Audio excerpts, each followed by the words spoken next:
Live. We're live. Okay, good afternoon, everyone.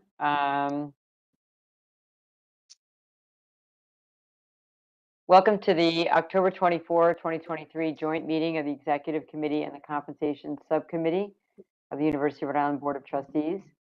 The meeting is being held in person with some committee members participating remotely. At this time, I will conduct a roll call attendance to determine if a quorum is present. Please clearly respond present via WebEx or present in person when your name is called. Margot Cook, present via WebEx. Armin Sabatoni. Present via WebEx. Neil Kerwin. Present via WebEx. Robbie Luna. Let's see, Robbie. Courtney Nicolato. Present via WebEx. Vahid Onjazayeri. Present via WebEx. Tom Ryan. Present via WebEx. Mike Passatelli. Present via WebEx. And Mark Parlange. Present via WebEx. Okay, a quorum is present. I also asked Charlie Fogarty and Melissa Sutherland to join because they were good enough to volunteer to assist us with the comprehensive review process, which I'll talk about in a second. Okay, so we call the meeting to order. I'd like to acknowledge that URI occupies the traditional homeland of the Narragansett Nation and the Niantic people. The first order of business is approval of the minutes. May I have a motion that the Executive Committee and Compensation Subcommittee approve the minutes of the September 13, 2023 joint meeting? So move Vahid. Right. Okay, any discussion? All those in favor, please say yes. Yes. Yes. Any opposed? Any abstentions? Motion carries. Okay, so the discussion item today is on the comprehensive review. And just as a reminder, we're doing this because President Parlange's employment contract expires in 2024. And it is the policy, the bylaws and the policy of the university to do this comprehensive presidential performance review prior to the contract's renewal. And so the time frame that we're trying to achieve is to get is to walk through this comprehensive review process, have those results back to us by the end of the year. And in the interim, as we talked about at the last meeting, we will be working on a framework for the renewal of the contract for the president. And what I would like to have is that contract in front of all of us by like in the midway through the first quarter, so that Mark and I can sign it by the end of the first quarter, and that we're completed in plenty of time before the June 30, 2024 contract date. So that's the plan.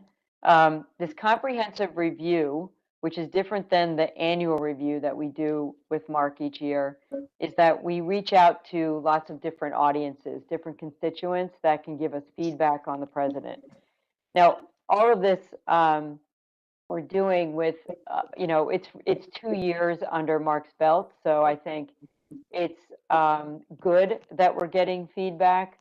But we always also have to keep in mind that he has just released a strategic plan. He is, you know, sort of, I view Mark, as we've talked about, really in the shoes of transforming the university, but it's early in his presidency still. So I think when we get the feedback, I think we have to really keep in mind that he's really just at the beginning of his influence and impact on the university. So what I would like to do is, and Michelle, I'll give you a few minutes to see if you can do this, is I would love to pull up and share on the screen the letter that's the timeline and the letter that will go out, just so people can look at it quickly. But as we're talking, as Michelle, do you think you can do that? Yeah. Okay. So as you're doing that, I'll talk through who the constituents are that we're going to send this survey out to. And then I also want to, actually, you know what, Michelle, let's bring the survey up first. That would be most helpful. I actually want to, we won't read everything, but I'll give you, if you can look at it after this meeting, but a lot of you probably haven't had time to do it. I'd like to give you a gist of what the questions are. The survey is going to go out to several different groups. It's going to go out to the faculty senate and deans. It's going to go out to research faculty, specifically because that's important to the university. It's going to go out to the Parents Council, which will go out through Lil.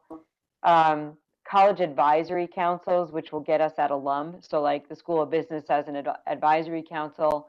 We're going to send it to the leadership of all of those councils. Athletic leadership, because I think Mark's had a really good and different influence on athletics at URI. And then students, which we'll get to through leaders of organizations, the Student Senate, Student Athletics Advisory Committee, club sports. And we're targeting the leadership of those organizations, the Board of Trustees, and then government leaders. And that'll include the governor, the speaker, the Senate president, and some of our local leaders. And the way the distribution works out, roughly, it'll be somewhere around 400 people will get this survey. And the rough distribution, which I think aligns pretty nicely with what constituents are represented, it's about 55% students, it's about 15% alumni, it's about 8% parents, it's somewhere around 8% faculty. Athletic leadership is like 5 or 6%, and then the Board of Trustees, government, and staff are the remainder. So I was happy to see that we get a pretty good ask of students. We don't know what the actual response will be. You can hold on there, Michelle. I want to stop on a few things there. So I think the distribution is good, and the plan here is that we would send this survey out shortly, like within the next few days, as soon as Michelle can get it up and running. And when we get these results back, we'll take a look at the results, and then we may go out and do some interviews. I don't really feel like it's necessary to set up a whole bunch of interviews. I'd actually like to see what the results are, bring them back to this committee, walk through what the results look like, what the comments are, look at some of the data that we get from this. And then if we want to dig further, then I think we can do some interviews. So I want to leave that as a possibility, not a definitive. And the reason I'm coming out there is that, again, it's 2 years into Mark's presidency, and I think we'll get enough of a comprehensive view through the survey. But I want to hold it, in our option if we want to go do some digging further. The survey itself is divided, sort of aligned with the strategic plan. So there's some broader questions about the strategic vision, and then how Mark is executing on that. And then there are questions that align with the 4 major goals.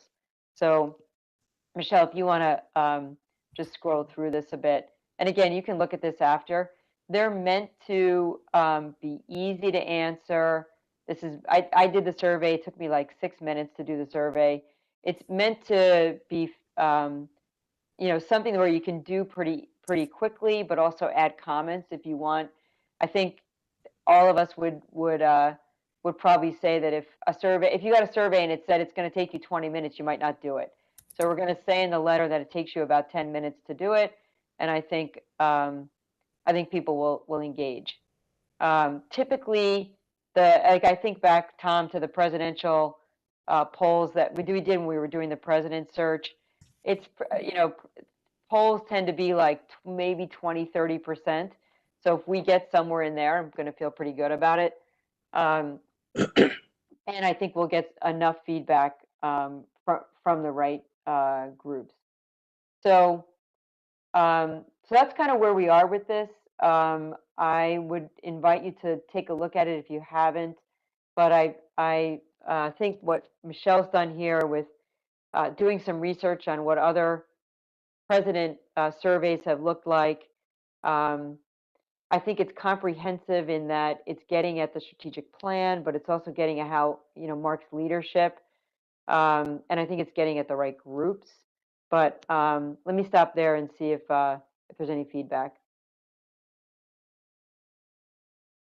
Margot, Yep. 2 questions. There's 400 people, and so about 220 of the surveys will go to students. Is that what you said? Roughly? Yeah, it's about 190. Yep. Okay. And are the students going to be, is there going to be a diversity mix? I know they're leaders in particular areas, but how do we get to the diversity mix? Even if we have to force fit it a little bit, if it doesn't. Yeah. Good Exactly. question. I come feel out. like we're getting there because it's the student leaders of all organizations. Okay. So that would be, across the board of anything you could belong to at the university. Okay. We also have the student senate, and then the student athletics committee, which is actually small. It's only 5. The student leaders of organizations is about 140 people. Okay. So we should be able to get a broad swath through that. Okay. My other question was, you said 8% of faculty. Does that include deans? Yes. Okay. Should that be? Yes. Should that be higher? I mean, it feels like we're asking 32 out of the. Yeah. 400. So we're getting what the number I don't have in here right now is research faculty. Okay. So we've got leaders of the Senate, Yeah. we've got deans, Yeah. and then I've asked Barb and Bethany to come up with research faculty. So we're trying to expand that faculty. But you're right. I mean, it's probably, if we could figure out a way to get a broader swath, doesn't feel like we're cherry picking, I'm Yeah, happy to do that. Yeah. I'd go lower on parents because you're only going to get 2-year parents anyway. Mark's only been in the position 2 years, but if you needed to keep it under 400. Yeah. We don't have to keep it under any number. I was trying to make it just reasonable. Yeah, no, Yeah, and the Parents Council happens to be 28 people. Okay. But you're right. And that's why it's important. I've asked Michelle to make sure we're tagging. It's anonymous, but it needs to be tagged because we got to understand where the feedback's coming from. Right. Yeah, that's what I was going to ask is if this is Melissa, is if we were going to know which stakeholder, maybe, obviously not the person, but who they represent when they're responding to the survey. Yeah, it's really important. There's a statement on this that this is about a performance review, or is it about the direction of the university? Because questions are a little, a performance review is a little different for Mark, and you think about this group of people. Is it about the direction of the university, the board, Mark, the is it more that, Margot, or versus Mark's doing a good job in these areas, or you know what I'm saying? Yeah. You look at the questions and I mean, technically, what's in our policy is that, and Michelle, maybe you have that language in front of you. I can pull it up. Here's the language that I've used in a draft email to the stakeholders.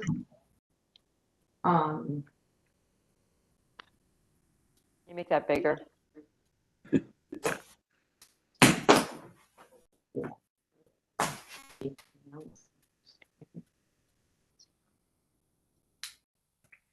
I mean, the spirit of it, Tom, yeah, is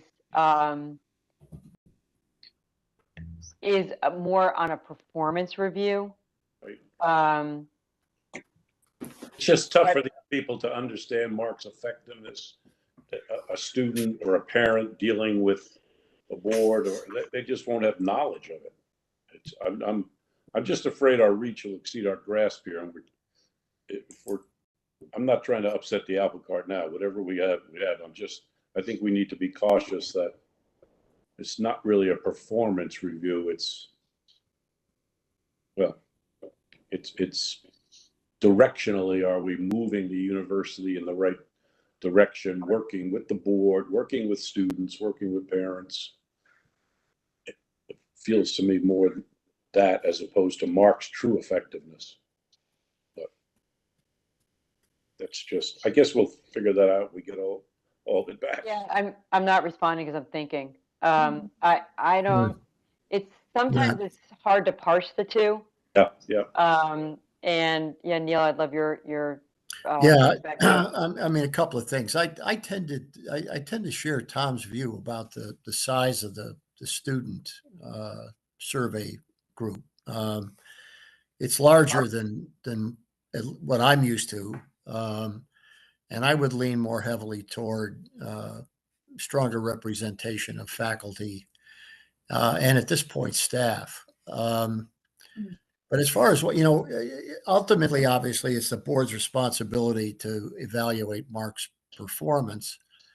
And we probably ought to consider this as part of the raw material, a very important part of the raw material that we as board members, will draw on when these performance reviews are done.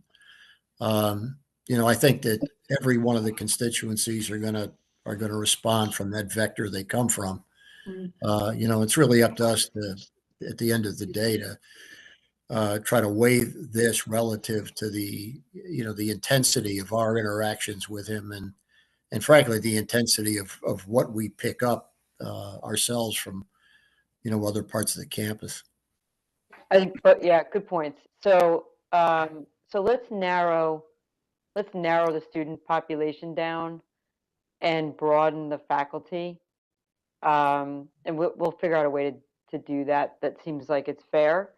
And then I would probably, maybe Michelle, we take one more look, and Mark, let's take one more look at the questions, because maybe the questions, maybe we can narrow the questions down too. But I feel like because Mark is so new in his role, but yet he has laid out a vision and he has had an impact. And I think the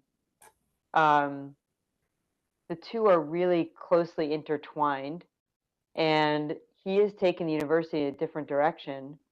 And a lot of that is his leadership. So I assume the Parents Council have that strategic plan, right? they should. Good question. They should. Yeah, and I agree. I think staff was the one area where I think we could elevate that further, and faculty and staff. The one thing on when I'm reading Just according to your point, we have the whole leadership team. Great, So, great. Yeah. Good. And I don't know if our union partners, or if there's anyone else in that realm we would want to add in just for consideration. I think also we want to be really clear. I think we need to be mindful in the email specifically that we're writing to a very broad audience. And I think some of the wording and the word usage is probably a bit higher in the reading level than it should be. So, I think just being really clear on that email what the purpose is and specifically why they're taking the survey is going to be important. And I think that second paragraph, particularly, Michelle, is a little bit of challenge to read. And so I don't know if Matt McDonald and others are going to have a chance to take a look at this. Excuse me. I agree. Just make it in plain language. Yeah, it's good feedback.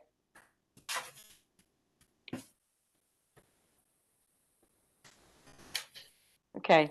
All right. So narrow the student population, broaden faculty.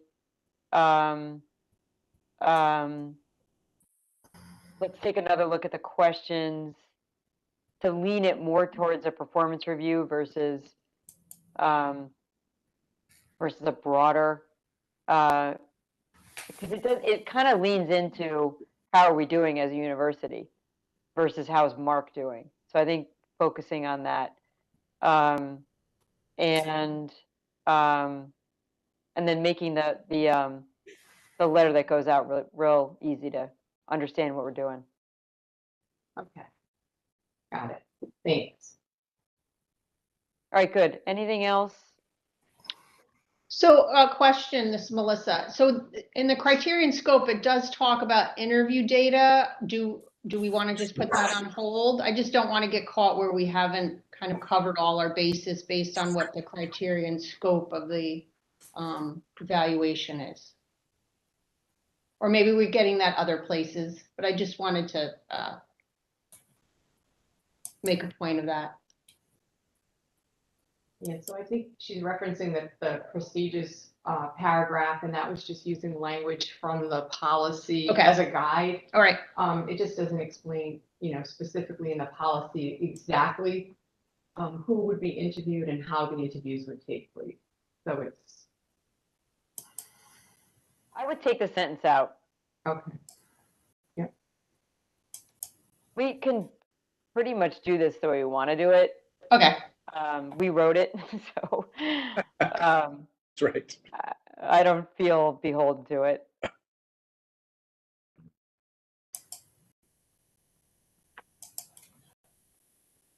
So Margot, could I jump in? Yeah, go ahead, Mark. Thanks. So two things. One is, so the purpose is to, it does say, now that I read it carefully, to look at the relationship between the president and the board of trustees. So I'm not sure that we're going to, per se get that here. It's more obviously the board of trustees perspective to answer that. And then I was going to say, and I apologize, I hadn't noticed this earlier, but there's a long list of every single club that exists. But for example, the sports teams on the NCAA side, there's all the chairs and the vice chairs of all, club volleyball or club baseball, but or the chess team or the fencing team, which is all great, but I noticed like we're not asking the volleyball team or the women's soccer team or something like that. And then obviously, as people said, the staff are not surveyed. Yeah, they are. The staff are in there. Your leadership team, the leadership council is in there. Okay. Is that what you meant? No, I was thinking, say, I don't know, the student health center or the ground and facilities or Yeah, so if there are constituents that are missing, Mark, yeah. put it in. Send them to okay. Michelle. Or ones that shouldn't be. Right. And if there is overlap in those student lists, somebody needs to, I don't know. So somebody needs to look at Yeah, those. no, I just looking now, it's very skewed one way, and I'm not sure we're going to get, some of those clubs. I've met them, I know them, but it's not. And similarly with the parents' council, this past year the parents' council met, but I wasn't asked to council, except for some coffee. I wasn't asked to speak with them. You've never It's spoken to the parents' council? I spoke 3 years ago when I first came. Yeah. But those people have all moved on, I believe, as parents. Take them off. Take them off. Yeah, that's not good. Take them off. Okay. So Marco, Mark's good point about the purpose. We're going to eliminate that board of trustees, right? It's broader than that. It's about Mark's effectiveness in discharging his responsibilities and lead. This is not about the board and Mark's relationship, this survey. Yeah, the language, to Courtney's earlier point, the language struck me as odd. Okay, all right. It's the purpose of the comprehensive review. if you took out that to examine the effectiveness of the relationship between the president and the board of trustees, that is not the purpose. Right. The purpose is the president's discharge of, I mean, it's really what it's trying to say in a bad way is that, Right. are we happy with the way the president is, and the board are discharging their responsibilities? Which is not, it's really the second part of this, which is to obtain feedback from key constituents on the progress of the Right. president. Exactly. Or it's more, are we happy with the direction the president is leading the institution, with the direction and strategy that the president is leading? It's not our relationship with the board, his relationship. That's ours to decide, right? Right. Right. Yeah, Do they agree that we're headed in the right direction? I mean, it's the question they ask politically all the time. Right? Are we headed in the right direction? Is he focused on the right areas? Does he have enough support? Blah, blah, blah. Yeah. I think we can simplify this letter, Michelle. Yeah, no problem. I actually just lifted it from the policy, so that's just something to think about too. And I actually think this was the president's policy, not to go back in history, but this was not part of the bylaws that we wrote.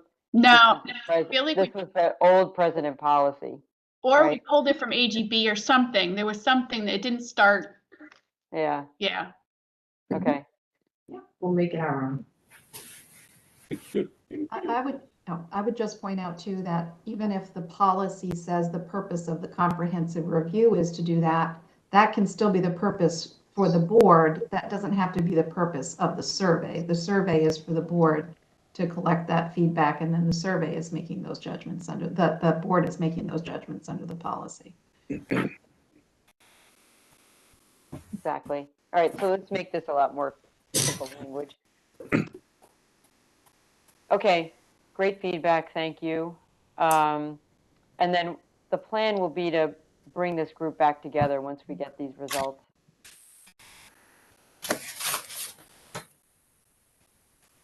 Okay, any other comments, questions? And if you have things you want to comment on, just send it to Michelle and me.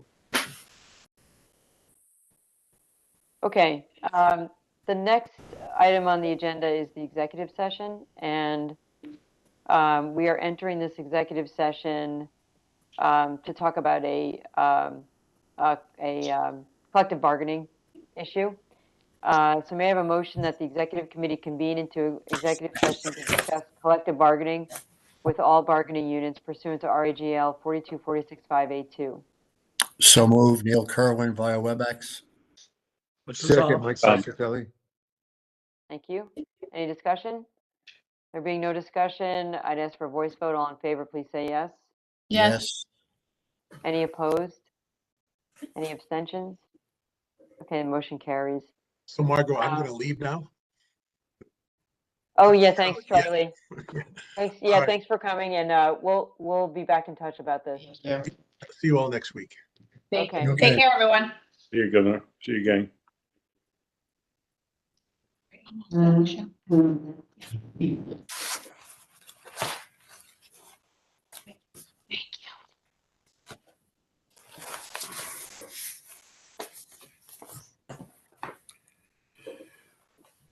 Everybody going, Barbara going?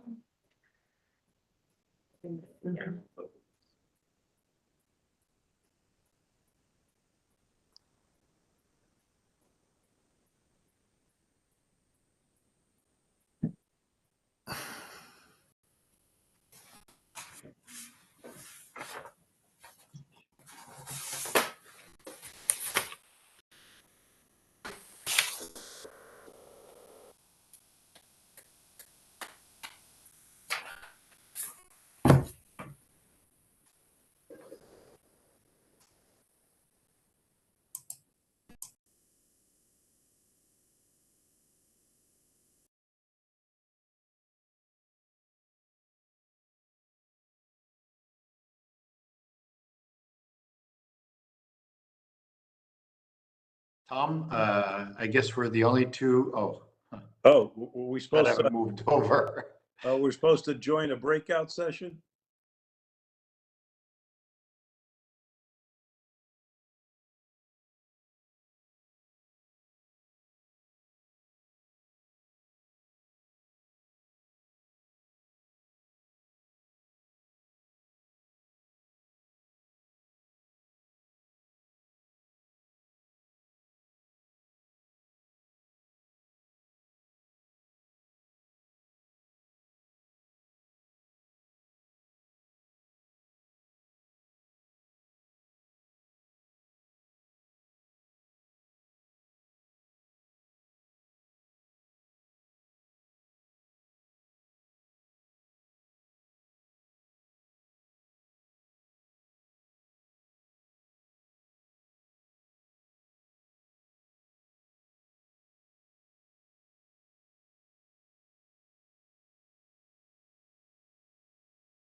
We are back in open session.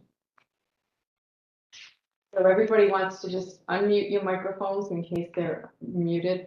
I'm going to say that again. The All joint right. meeting of the Executive Committee and the Compensation Subcommittee is now convened in open session. The first order of business in open session is a motion to seal the executive session minutes. May I have a motion that the executive session minutes for the joint meeting of the Executive Committee and the Compensation Subcommittee be sealed? Motion Mike Fascitelli. Second, Vahid. Thank you. Is there any discussion? There being no discussion, I have a voice vote. All in favor, please say yes. Yes. Yes. Any opposed? Any abstentions? Motion carries. Okay, the last item is to adjourn. May I have a motion to adjourn? Move it, Tom Ryan. Second, Courtney Nicolato. Thank you. Any discussion? All those in favor, please say yes. Yes. Yes. Any opposed or abstentions? Okay, we will see everybody next Friday. Thank you very much. Thank you. Bye-bye. So, Have a good one. bye-bye.